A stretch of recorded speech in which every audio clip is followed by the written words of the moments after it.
គេស្រឡាញ់អូនជារឿងគេអូនស្រឡាញ់បងបងលឺទេ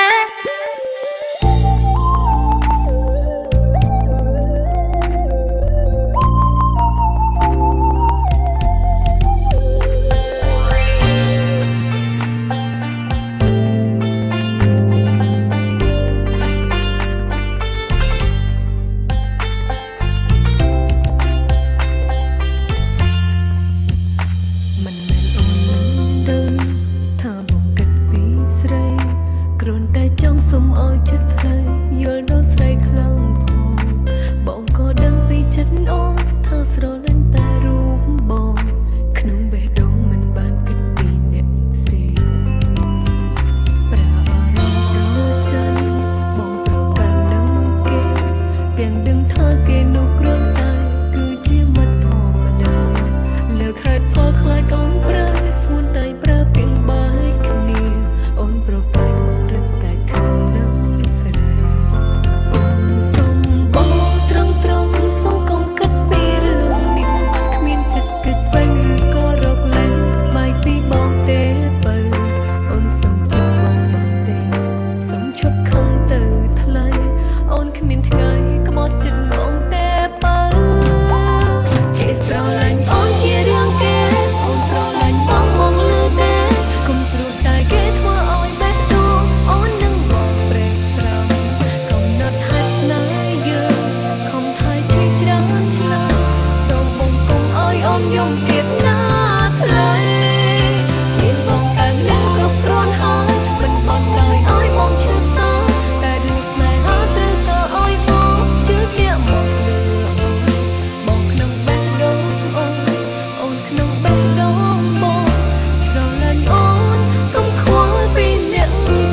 សុំឲ្យចិត្តថ្លៃយល់ដល់ស្រីខ្លាំងផង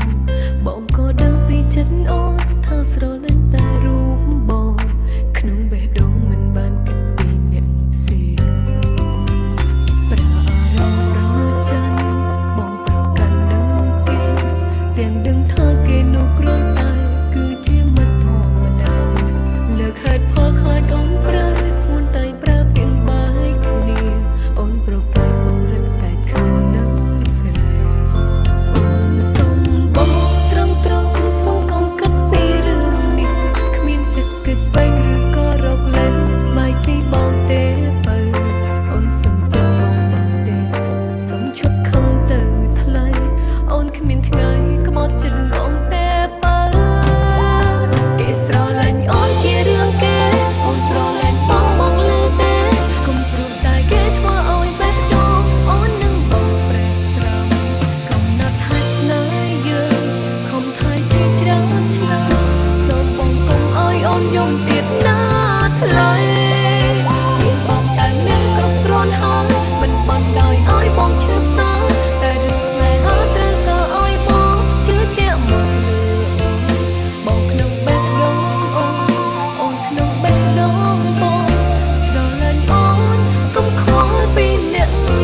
ស្រឡាញ់អូនកុំខ្វល់ពីអ្នក